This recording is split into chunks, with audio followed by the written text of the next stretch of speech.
Good evening and welcome to another episode of Apolitically Incorrect Guyana. My name is Kian Jabour and I have another friend with me here today. This is not Timothy Jonas, as much as you might be confused.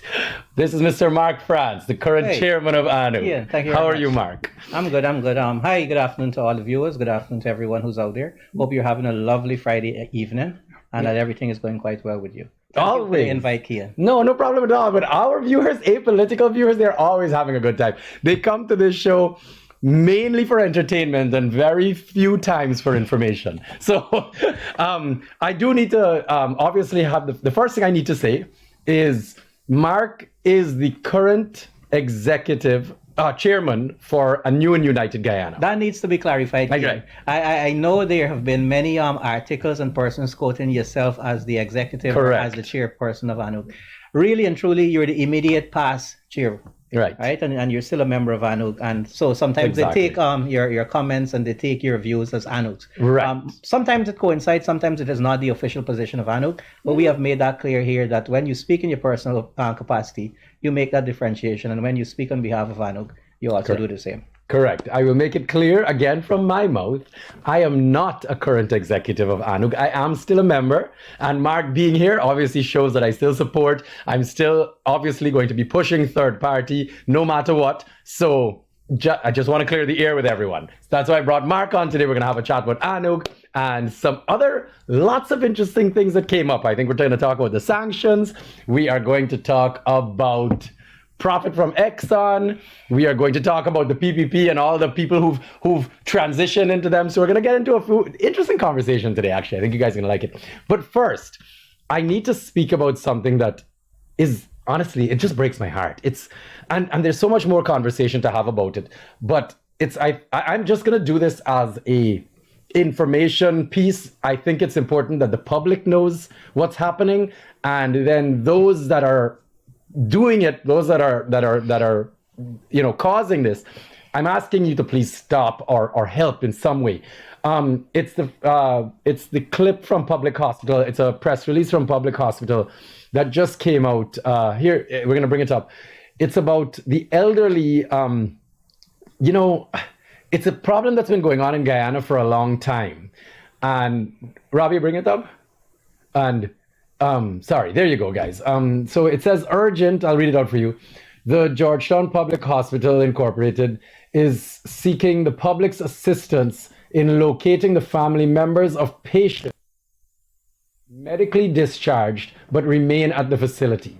Relatives and or guardians are urged to make contact with the hospital as soon as possible to facilitate their loved ones' safe return home. The names of the individuals and details are below, and it's about 30 or so people. 29, 30, somewhere around there. Yeah, and let me say, guys, this is not, I think it's important to mention this. This is not something new in Guyana. It's not. All right? And Mark, just about Mark's personal life. Mark is a medical doctor that works at Public Hospital. So Mark, please talk to us a little bit about this situation, just quickly explaining. A country's development is it normally syncs with development in various areas, healthcare being one of them, the social services being another. Now, this issue with persons and their families neglecting them and leaving them at the public hospitals is not something new. Okay. But it's something that, based on the numbers that we're seeing, is kind of unprecedented. And when you will link that we are living in a country that has been growing rapidly, 50%, the number one developing country in the world. We having so much income coming into our system, and we cannot adequately take care of our elderly, take care of those persons who are sick, but more so, afford their family the requisite finances to take care of them, take them into homes. But even if there is no family, there should be some other system that is in place. So I can tell you what happens normally. The COVID hospital, the hospital at Liliendal that we know, that hospital after the COVID outbreak, and by the way, COVID is back for those who may not be paying attention. And I saw that there was a release from the Ministry of Health claiming that is not as much or is not there. COVID is actually back, so please be careful out there.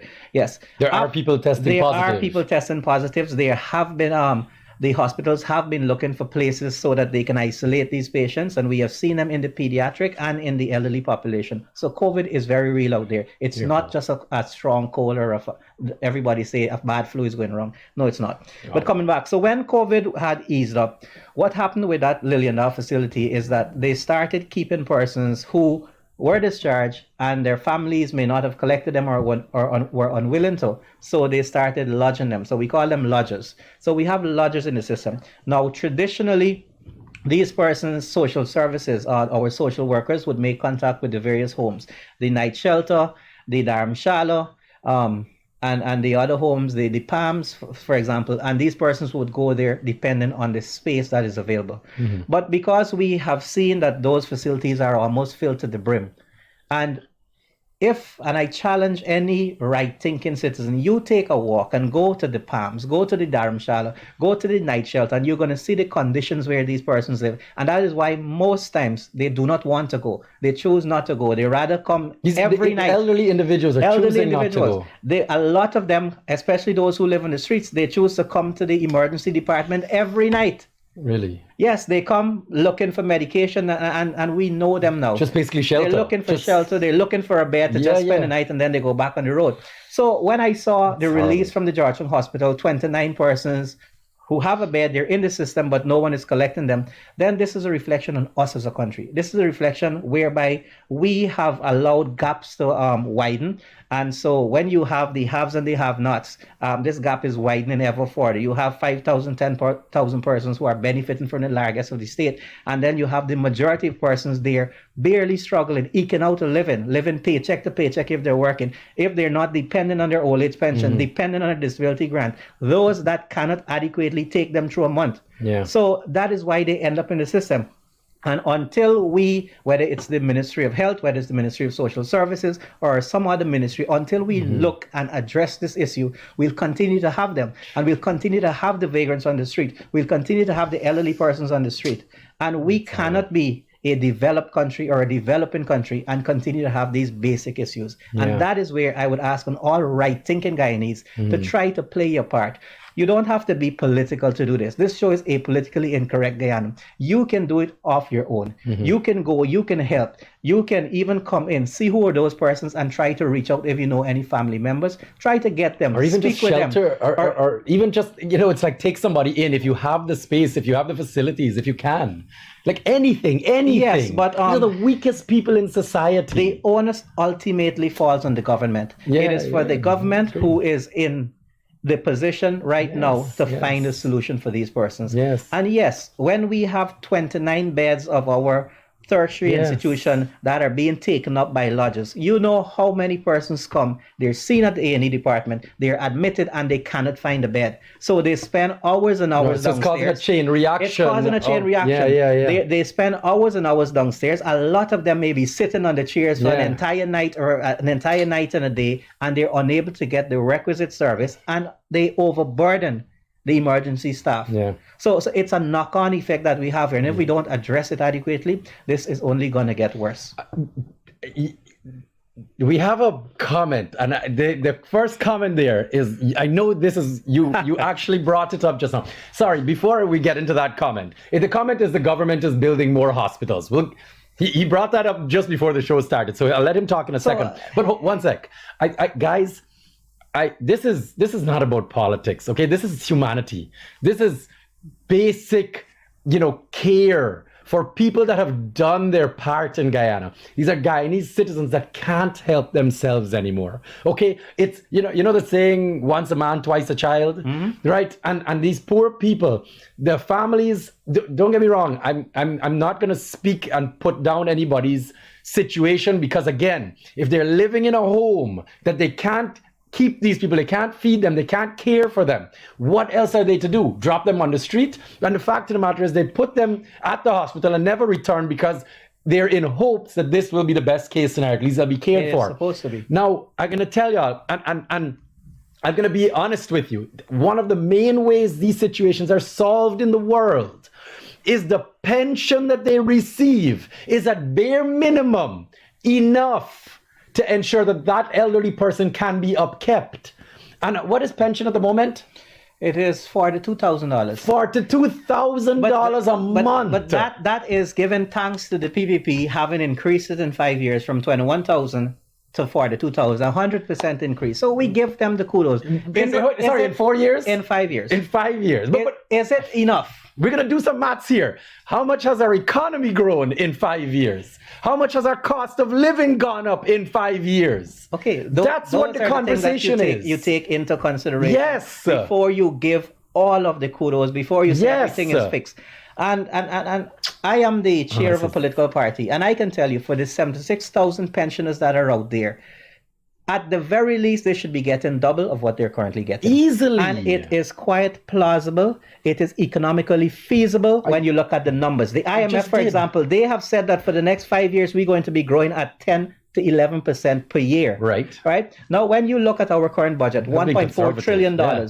So even if you grow at 10%, you're talking about $140 billion more. Yeah. $140 billion more next year. Right. And then even more the other year. So it is quite sustainable for us to address these persons who are the most vulnerable. Yes. So the 76,000 pensioners. 76,000. That's the number I was looking for. That's the number. 76,000 pensioners. Can I borrow your calculator? The 21,000 who are receiving the disability grant.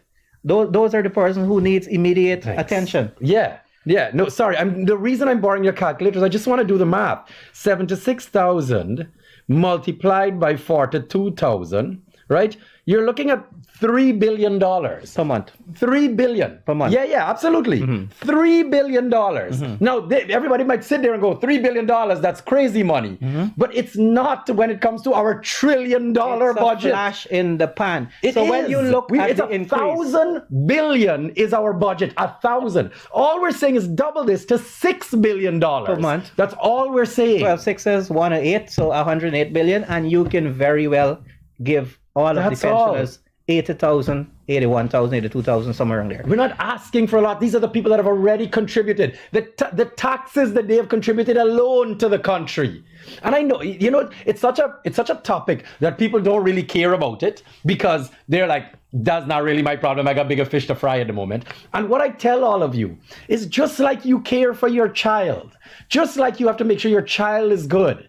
These are the elder people that took care of you. Not to mention, you will be one of these elder people soon, right? Life isn't long. So at the end of the day, you're at bare minimum need to fight for your future, right? Because you're not going to burden your child with this. It's just heartbreaking. I don't know how to keep fighting this. To answer the comment, we're building hospitals. Yes, sorry, back to the comment. But the government is building hospitals. But the government is building hospitals. Go ahead. Give us your experience the other day. I was in clinic Thursday afternoon, yesterday, and we had a patient. Well, I've had many patients. I had patients that came in with a chronic ulcer, venous ulcer. These persons are seen at GPHC in the specialized clinic, and then they go back to the health centers. But this patient actually went back to the Diamond Hospital. The Diamond being one of our regional hospitals. The complaint is, and the complaint has always been, they don't have the necessary material for dressings. Mm. So they get, like, for example, these patients, they got special 3-layered bandage with compression wraps. The Diamond Hospital is unable to do it. And you mean like now? Like currently? Right now. So, and then the patient said, the excuse that they made is that they're transitioning over to the new hospital, which is opening on Sunday. That doesn't mean you stop giving care. Right? So I made a comment and I said, my hope is that when they do go over to the new hospital, all of these issues will be remedied, because now you're going to be having a state-of-the-art facility that is offering all of the services, or almost all of the services, the major services that the GPHC is offering. So your medicine, your surgical, your OBGYN, your pediatric patients. If it's not for tertiary level care here, then they should not be coming here. Mm-hmm. But we know that there's a dearth in terms of staffing. And staffing is a big issue. Mm-hmm. The Georgetown Hospital alone, nursing staff, they're short by 600. Georgetown alone. The Georgetown Hospital, 600 nursing staff they're short by to give adequate care. Now, we have built, and we're building 6 hospitals, 12 in total, but 6 are supposed to be coming on this year. How are we staffing those hospitals adequately? We're going to take the few that are existing, and I know this is what they're already doing. So they're training a lot under what's called the hybrid program, and they're bringing in a lot of foreign nurses and foreign specialists. These people take 6 months to a year to adapt. I studied in a foreign country. I studied in a foreign language. For me to be versed in the Spanish language, it took me about a year, and it took the majority of Guyanese about a year. Yeah. So you can't just bring Spanish speaking or any other foreign speaking national Pakistan or and something. land Yeah. them into the system and land them into the Guyanese system. You can go any day to the Georgetown Hospital, and you're going to see the amount of complaints that the relatives and family have with persons who are unable to adequately converse with them in the mother language here in Guyana, which is English. So that is an issue. But taking the language away, we know that we will have a huge shortage of staff. And if we didn't have the foresight to see that 3, 4, 5 years ago when we got the monies to build these hospitals and we'll need this, then clearly we're just making up as we go along. And that is how this government has been doing things. But you know what? They will come and say that, oh, Mark is griping. Mark is just being a critic. What you have to do is you have to listen to everyone. And that is the sad situation here in Guyana. You can't just say that. You're working in the hospital. You do this every day. Our leaders, our political masters think that they know everything. And their way is the only way. So instead of having national consultation, bipartisan consultation, or speaking with all of the parties, all of the leaders, civil society, everyone who can give a proper input, no, they don't do that. They go and do things their way. For example, it's going to come out very soon. The monies that were donated for some of the hospitals, the Austrian funding, they have dropped that funding now and it's gone over to Sweden. But its news are going to be broken soon. No, they can try to keep that news quiet. The other thing that is going to make the news, and we're going to see, our health budget is about 344 billion. Okay. Now, I don't know how the planning was, who was looking at what we need for the future, but there are contracts that will be given out very soon for medical supplies. Medical supplies that will encompass the 6 new hospitals. Those medical supplies are costing anywhere around $100 billion. And you're going to see it when it's given out by NPTAP. So the majority of your monies that you've budgeted or under budgeted is going to purchase medical supplies for the new hospitals and those that currently exist. So the ones without staff. The ones without staff. So there's going to be a huge shortfall. There's going to be a waiting time before we can deliver. And so we may have the same problems, and we'll call it teaching issues or how the system starts. But you can go to any or most of the health centers that exist currently, and you're always going to find a shortage of bandages, a shortage of gauze, a shortage of almost everything. Basic medication, basic stuff, antibiotics, blah, blah, and yet we're spending billions and billions and billions of monies in health every year. My hope, and I am in health and I want to see it better, is that once these buildings are finished, so we have 6 that should be coming on this year, and we probably have 6 more that are in the works. And why we focus on so many buildings, the vice president and the leaders in the PP are going to say, oh, because we got the monies. And the monies, there were grants or there were loans that were given for this specific purpose. And if we don't spend it, then what are we going to do with it? But are we adequately spending it? Is it the right time? We could have built the hospitals in steps, 2 to come on this year, 2 next year, and so that you have adequate staffing. But because we have an election to win and we have a population to satisfy, we need to cut ribbons. Go and tell, we're going to have one in study, we're going to have one in tuition, we're going to have one in experiment, we're going to have one at number 76, we're going to have one at Diamond. And then we're going to rebuild the Latham Hospital, we're going to rebuild the Best Hospital, we're going to rebuild all of the hospitals that they're rebuilding, the Cato Hospital and all these. Excellent. Who is going to staff all those hospitals? I completely agree with you. My hope is that they can have adequate consultation and we set up some sort of system, an even more effective system to adequately staff them.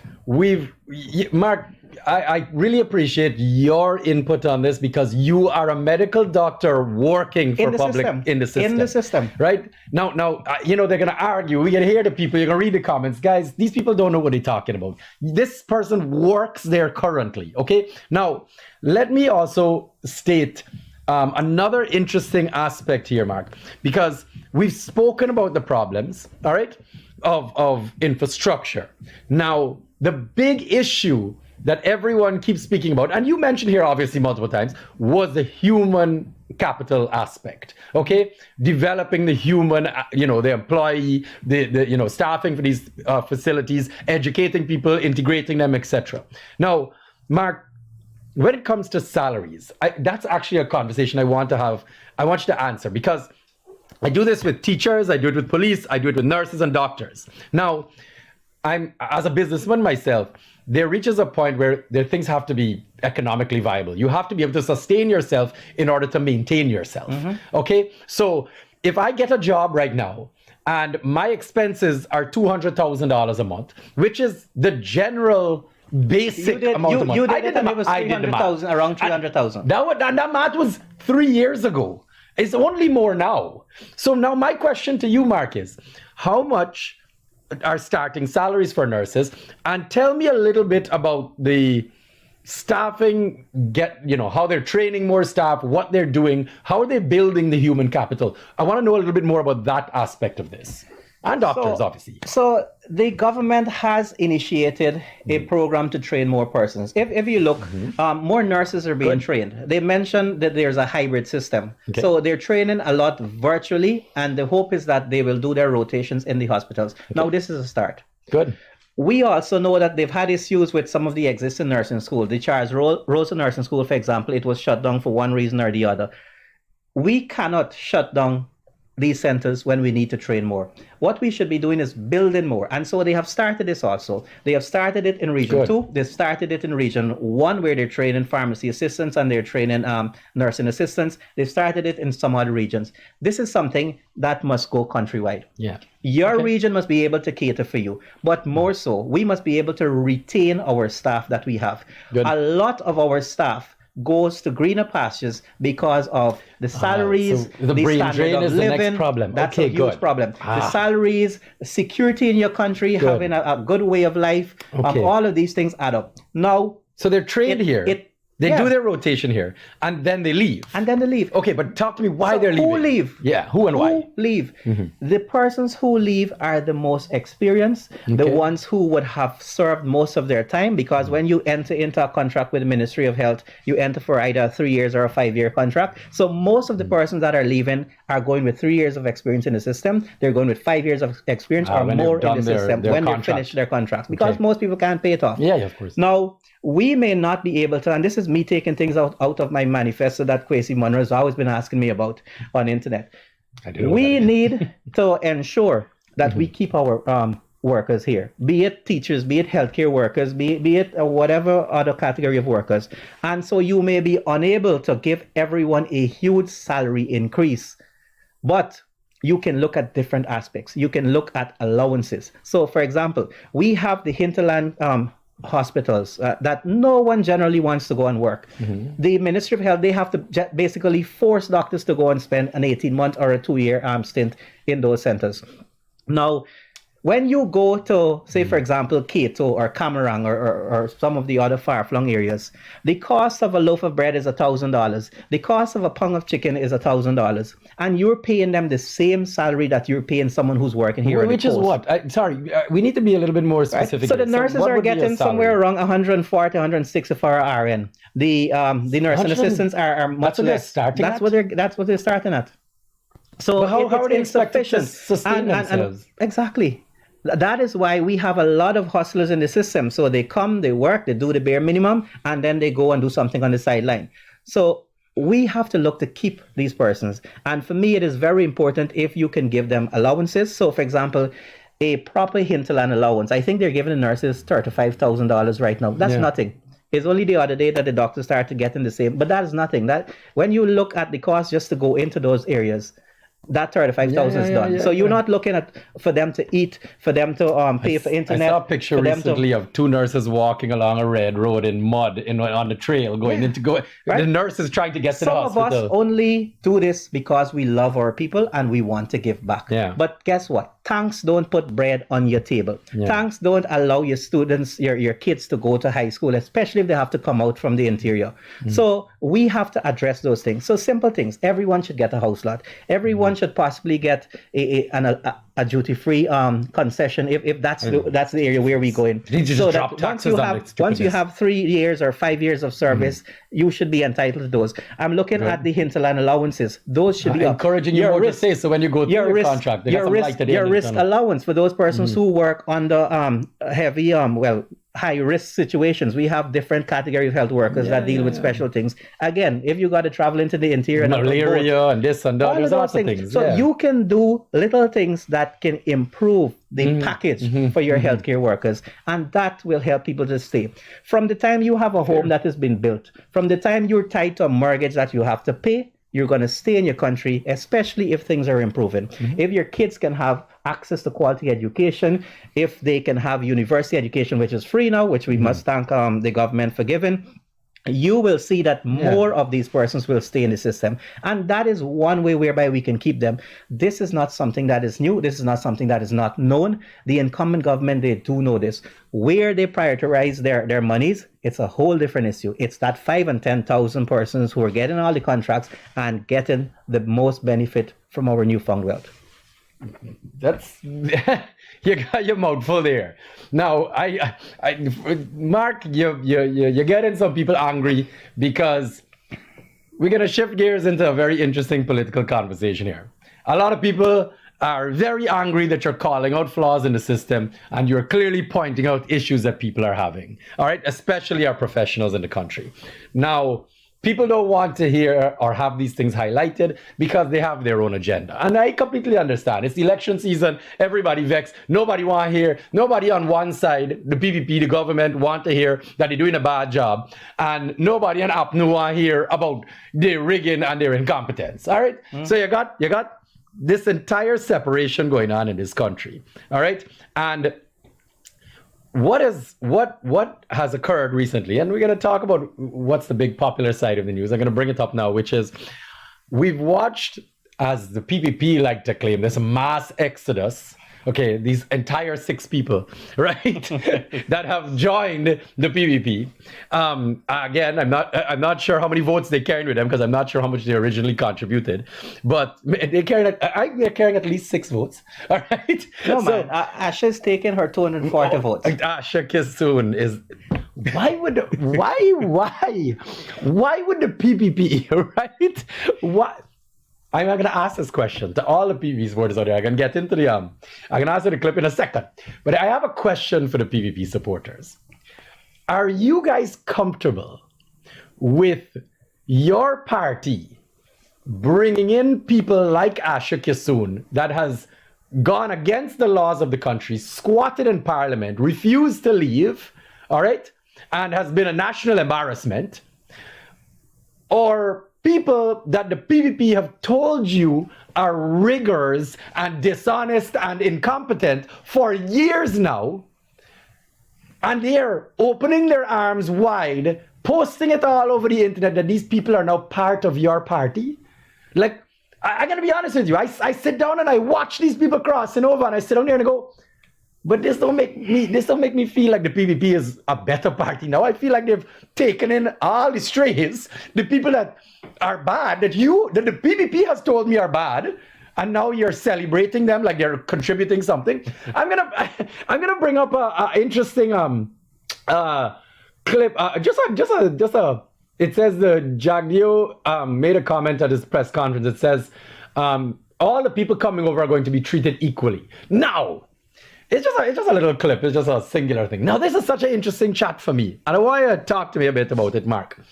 Why, it can come up eventually. Why would, and again, as a party, we know how the PPP operates. They've been around since the beginning of time in this country. The people have worked so hard. There it is. Jagdeo promises equal treatment for crossover politicians and supporters. Now, this is important. He says equal treatment. Now, if I am a PPP member, okay, and I just trying to look at this logically, right? If I am a PPP member and I have sat down and worked my way up from the PYO since I was a child. My father, my grandfather was PPP, my grandmother, and I, was stalwarts, and they helped work alongside Chetty Jagan. And this was the party for the working man. And we need to dig in deep, and we need to hold true to our values. And then I watch a group of people that cuss we down and do everything against us when they were in power, or at the last election, fight us down, say we're the worst party, say all the nasty things. And then come this election, our leaders of this party, of PPP, have now said, come into our party, we're going to treat you equal with everybody else.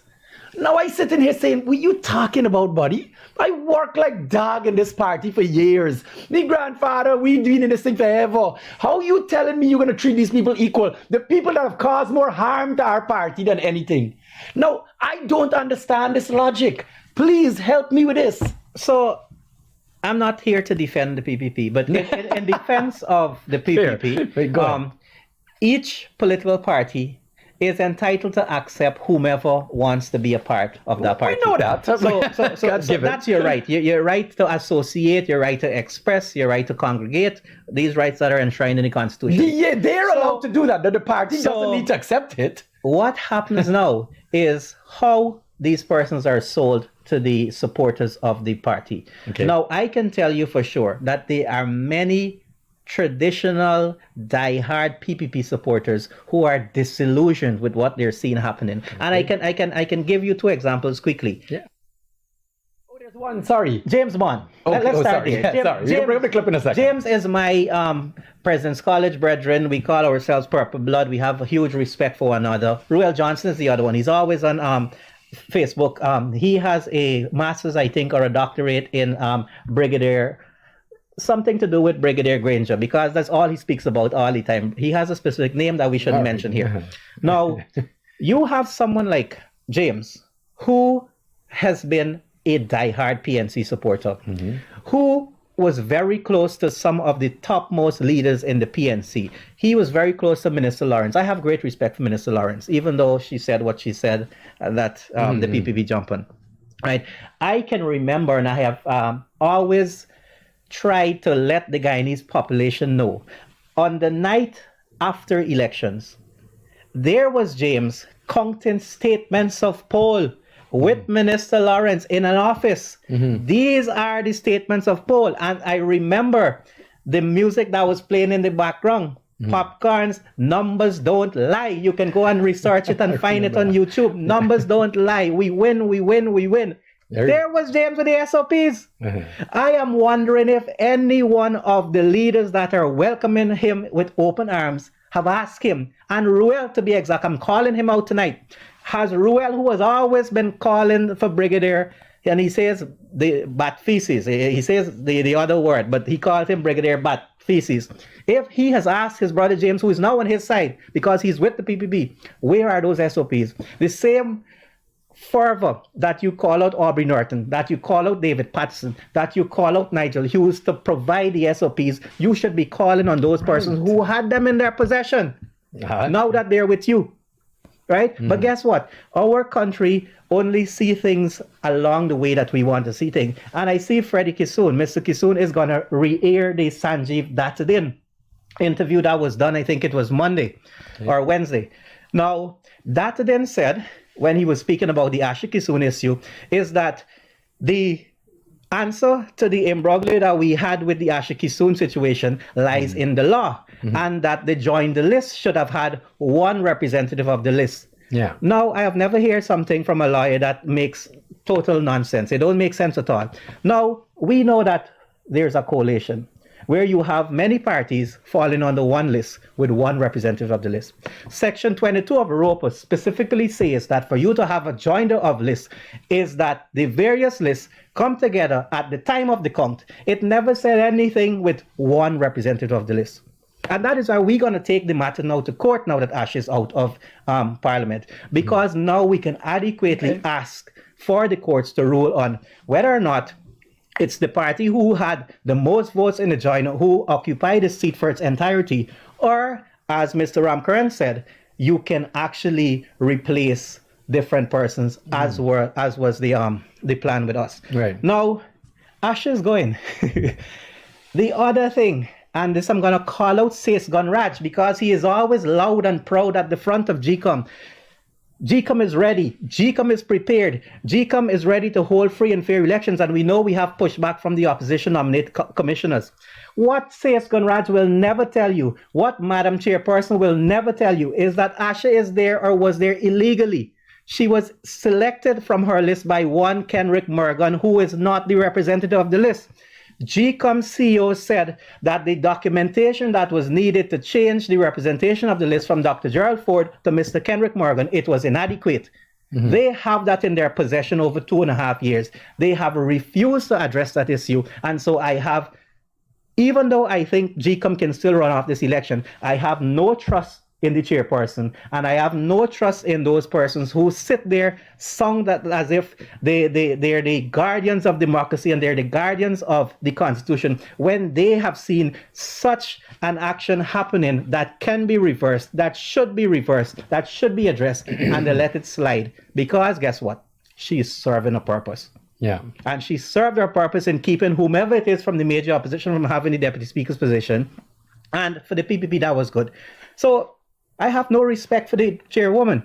Yeah. For me, she has blemished her stellar record, and she will take that to her grave with her. She will die with that on her mind, and I will keep reminding her of that decision every day of her life until she goes.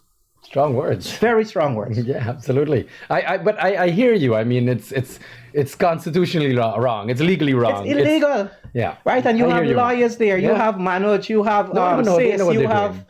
Well, it was all ventilated in the public. So everybody knows that Asha was there illegally. PPP, APNU, and all in between. And you've reached a point now where the PPP have welcomed her with open arms, saying, "Come and join my party." And I find that so odd. Coming back to that. So I follow a lot of what happens on the ground. And I know that there are many persons who are disillusioned with what appears to be favorable treatment by those who are coming on board. Yeah, absolutely. So I have seen diehard PPP supporters put posts out there that we have gone out with our trucks. We have guarded the ballot boxes. We have taken people to vote. We have walked house to house, spreading the message. And guess what? We can't get farmlands. We're only getting 100,000 and whatever we getting from the children's cash grant if we have it, whereby we see persons who are getting contracts to build houses and they know who themselves are. We see persons now who setting up big business to rent equipment. Right? And so those persons who are coming on board, they may be business people or they may have interest in business, but somehow they're facilitated much easier than the diehard PPP supporter. And this is where the PPP is going to lose tremendous support because persons are fed up that they are marginalized. They are not benefiting equally from the largest of the state. And that is why, for me, having a unified third force, and that is what I've been working on, will attack the PPP in these areas and take those votes away from them. And we will have a minority government. Yeah, that's a Mark. You're saying it plain and straight, and I appreciate it because I'm of a very interestingly similar view. But I've had the opportunity, to be doing this for a long time now, and one of the things that I try to do is I try to follow trends. I try to pick up on signaling events as to what the country's feeling and how different political parties are organized and what's happening internally. Now, one of the things I remember very clearly, and luckily, I'm gonna be very honest with you. Luckily, in 2020 when APNU was attempting to rig the election. I was out there doing as much as I could in the media and fighting to ensure that didn't happen. And because of that, I ended up with a very large PPP following on my Facebook. Okay, very like thousands and thousands of people. And now I've had those people for all these years connected to my Facebook. And over the last couple of years, I've been watching, them get obviously more and more upset that I'm speaking out against the wrong that this government is doing. But what struck me and triggered, my thought process was when the PPP held their general election, but their internal elections at the convention center.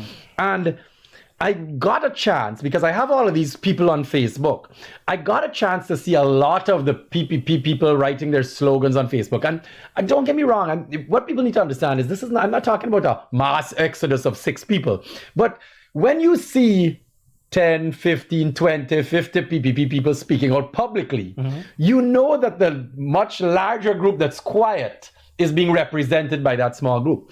And what was interesting is a lot of the comments just resembled the statement this is not the same PPP that Chetty Jagan started. No. This party is not my party, it's not my grandfather's party anymore. They have changed their ideologies, they have changed the way they're helping their people, only the ones at the top benefiting, and all of us at the bottom who have been loyal to this party for years are not getting any help. And they're going in to all of these areas, all over the country and helping these people that are not part of our party, that have never been there for the party and are not loyal to the party, but they are getting all the benefits and we here suffering. And we're watching the leaders of this party make excuses for it and bring more people in and give them more things, but we again are not collecting. And I picked up on this large separation, internal kind of wedge between what's going on in the party. And then, again, just to give an example, can you Robbie, bring up it's just one of the people, and I had to cut out some of the language, but it's just to get an understanding. Yeah. So this person posted on Facebook, "Dear PPP, y'all broadcasting and highlighting those bad word, those bad people who suddenly decided that they want to endorse PPP and not acknowledge the folks that been with y'all from the grassroots." And then you go down the comments. Fix it. Yeah. Then you go down to people are nailed it and they always dep on it and sorry, I forgot to blank that out. And then exactly, I'm upset too. So you're watching the comments and the people speaking. Don't get me wrong, this is not This is not unique, Kian. This is right. something that has been out there and it's live, it's happening, it's on the ground. Many persons are disillusioned. And so you mentioned your PPP following. You have quite a large troll population that follows you. That's their job. Right? They have to do their job. Yeah. And so I laugh when I see the vice president on his Thursday press conferences talking about, the other parties or the other individuals out there, they are hiring trolls en masse. And I'm thinking, but you have an entire department that falls under a special ministry that is doing the same. Yeah. You happen to be in some of these large groupings on WhatsApp that have a lot of PPP supporters. And you can see sometimes the nastiness, the backlash that I face. I laugh it off. I'm thick-skinned. I can deal with anything.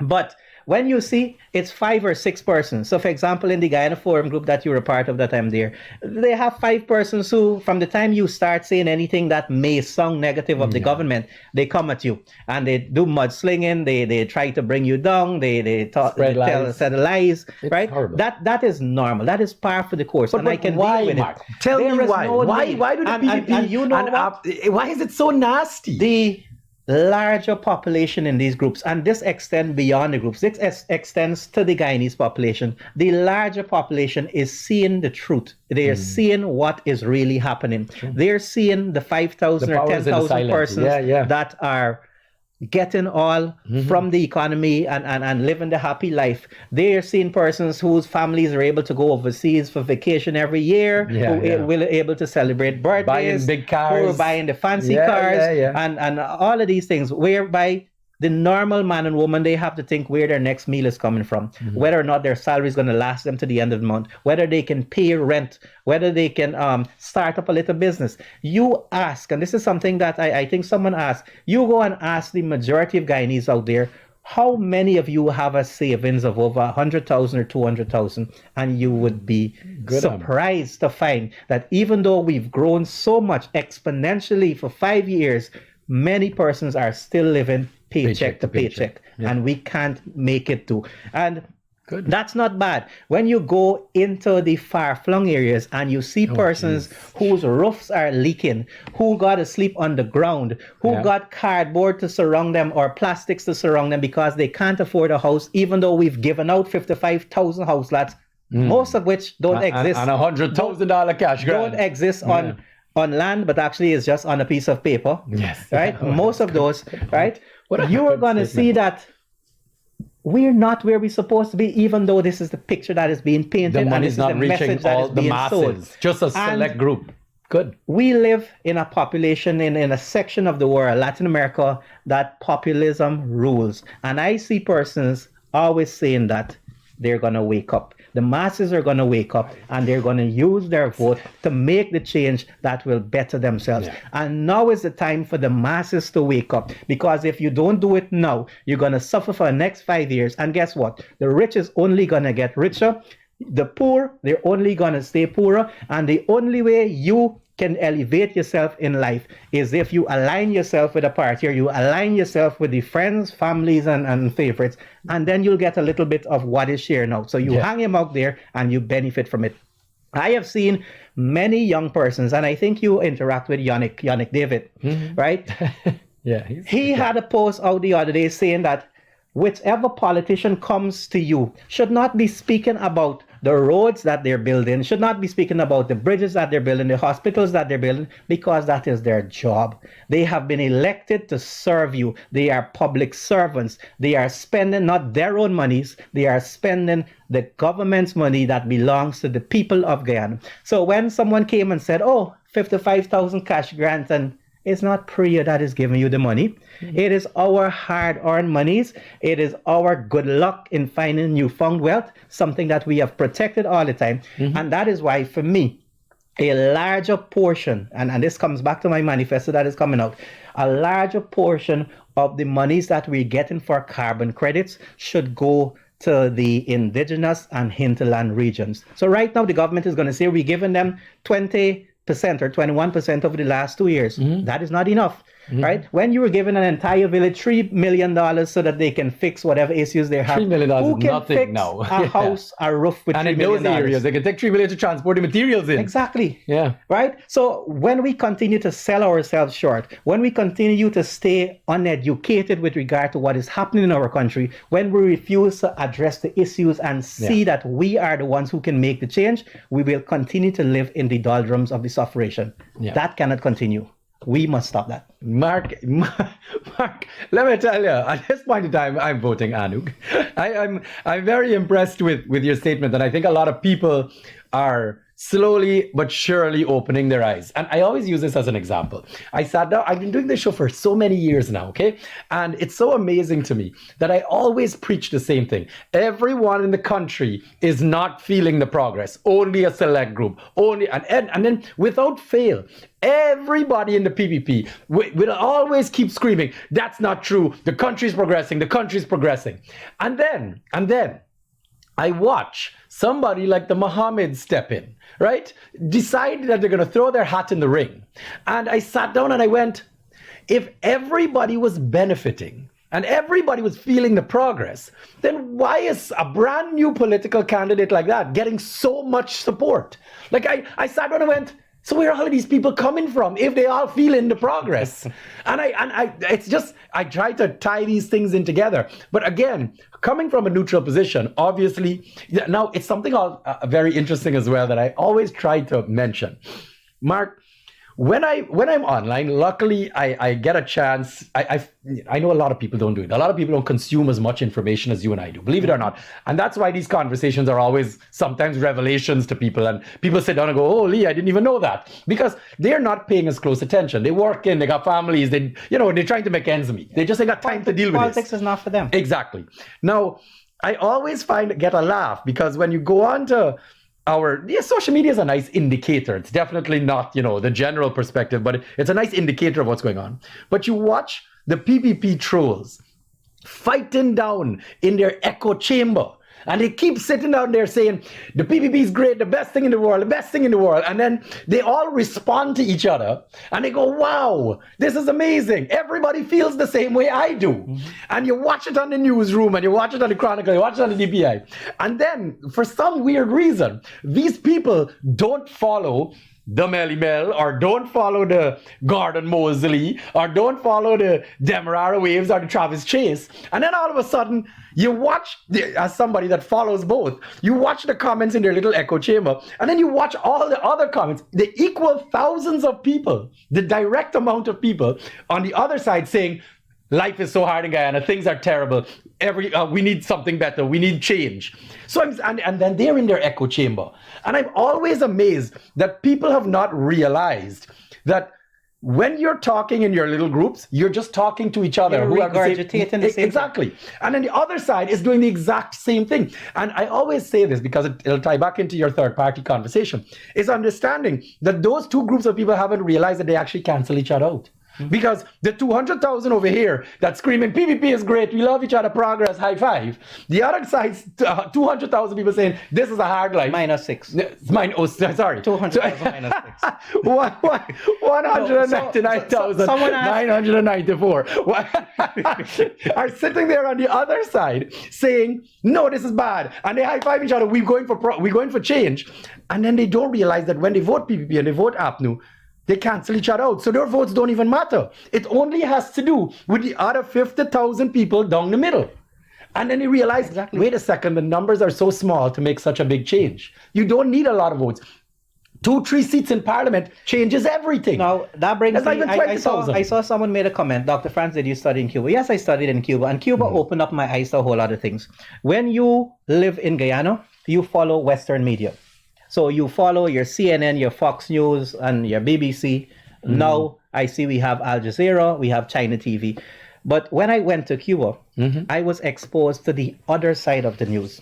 So I was exposed to Venezuelan television, Russian television, Chinese television, Iranian television. Right. And so you start seeing things the other side of the world, not the Western media. And I took that with me. I brought that back with me. Yes. So now, before I can speak on any matter or research any matter, I try to get all sides. So you're going to get your Western news and your Western propaganda, and it varies whether you with CNN or Fox News or the other major channels, ABC and whatever.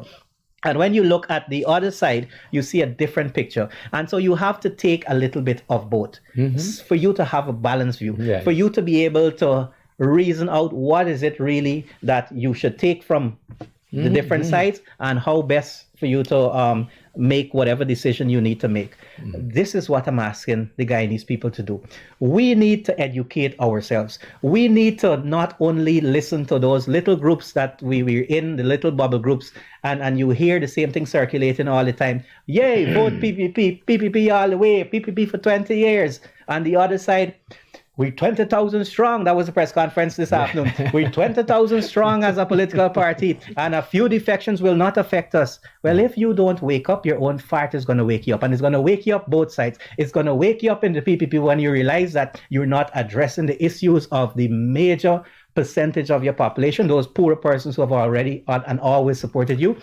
And you're not addressing the issue from the other side, the major opposition, when you're hemorrhaging some of your young leaders, some of your strongest leaders, and people look and say, why is it that they're crossing the floor? But guess what? For me, for third parties, for the alternate option, I want it to happen. Because that is where I want third parties to eat into the votes. Because unlike the AFC and what they have done, shooting third parties in the foot, if I do have a chance with ANUG and any organization I'm part of, I know that we will never collate with either of the two big sides, because we do need that presence of a third force in parliament. We do need a minority government for changes to start happening. We can only fix systems by having a minority government. And Tim was on Globespan, I think it was Monday, speaking about it again. All of the boards, all of the corporations, all of the agencies that a minister appoints who goes on the board, and because of that, they're beholden to the minister and they're beholden to the party in power. A simple majority vote can change that. You can have ANUG's famous 2+2+1 formula, whereby you have 2 from the governance side, 2 from the major opposition, and 1 from the third party with the greatest strength, or the third party grouping with the greatest strength. And then for any decision to be made, there must be consultation and collaboration. So 2 of the 3 sides always need to come and work together. And in the event that the 2 work against the other one is going to squeal. So when NPTAB gives out contracts that are favorable to, and we're going to make the example with Critic.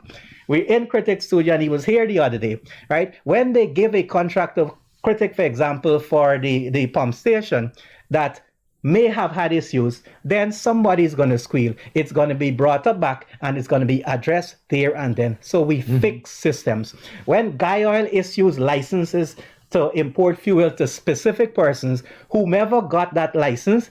And I'm sorry you don't have the other person you invited to be here who had a whole history with the license. Someone is going to squeal. When you go to the Georgetown Hospital and in the procurement department, something is bought and it went by sole sourcing or it didn't go through the right procedure, someone is going to squeal, someone is going to get it out there to the public. So that is the only way we can improve accountability and have more transparency in how we function as a country. And by fixing systems, we will gradually move away from party loyalty and instead see who is doing what's best for our country. So you have meritocracy. And so when we look at the Singapore experience from third world to first, Guyana, hopefully 60 years later, gonna start catching them up. Good. Mark, I gotta be honest with you. I have been without words because you've said it all, and I'm very impressed, and I really appreciate you coming on today and giving your side of this. You know, representing ANUG that's going to be contesting the 2025 election, right? Third parties, you know, something I hold true to me. I mean, I've done as much as I could in the area, but you guys need to ensure that this message continues to get out there. This platform is something that I hope is going to be utilized a lot more, especially with these 3 months coming. And you're more than welcome. Please talk to me on how we could get more people to come in and give more perspectives, etc., and see where third parties are developing and pushing to get this minority. Everyone has or should play their part. And the time for us being afraid, the time for us being not wanting to speak out against the system, not wanting to speak out against the established political parties, that time is long gone, people. We live in an age of social media whereby everything pops up and blows up right away. So from the time you say something and you're targeted, guess what? It makes the news. And that brings us in the example of the young policeman. He just shook the hand of an aspiring presidential candidate. And guess what? They moved him. That's craziness. I didn't know. Right? Now, if we don't fix systems, we will continue to have these sort of things happening. And guess who feels the squeeze? The victimization. The poor public servants who are just doing their job, and their right of association, their right to express themselves is being trampled upon in one way or the other. And this cannot be allowed to continue. We have to end it. And the only way we can end it is having a third force that has the balance of power. Okay.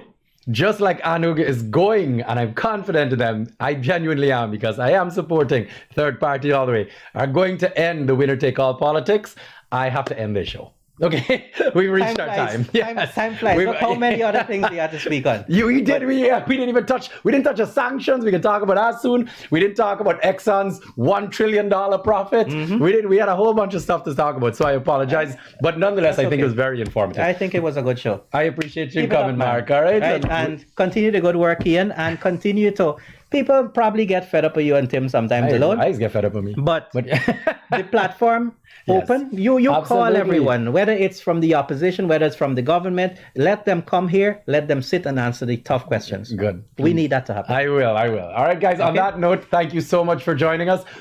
Be safe on the roads this weekend. Happy Eid. Happy Eid, yes. Yes, I know tomorrow's a holiday. To all of our, Muslim first brothers and foremost, sisters. the Muslim brothers and sisters, but we are a country that celebrates everything. Everything. So to all of the Guyanese people out there and those who are visiting, those who are here temporarily in the country, do enjoy the holidays, and hopefully the blessings go with you. Absolutely. Right? I'm growing my beard. Have a wonderful weekend, guys.